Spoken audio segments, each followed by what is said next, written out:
This week on PicoBerry, we made some updates to keep things easier to navigate and smoother to work with. Now, PicoBerry just added 2 new help pages that makes the platform much easier to navigate and learn. The new tutorial page brings the quick start, workflow videos, and curated community content into one clean home under the resources menu.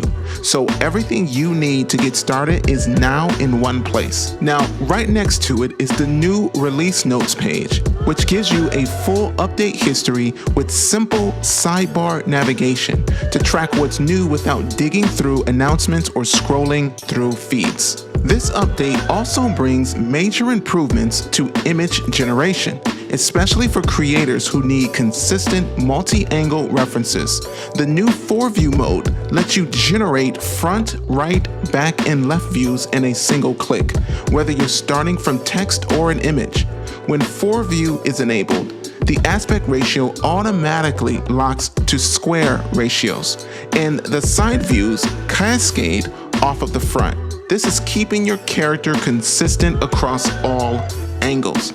So now that you can get your character's views and generate even better quality characters, it's time to get them moving. PicoBerry now has animations available for you to try out. There are over 500 new motions ready to use. Just head over to the animations page to get started.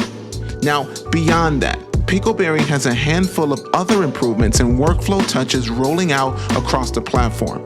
If you want the full breakdown, the new release notes page is the best place to explore everything that has landed. So keep an eye out for more updates, more refinements, and more creator-focused improvements.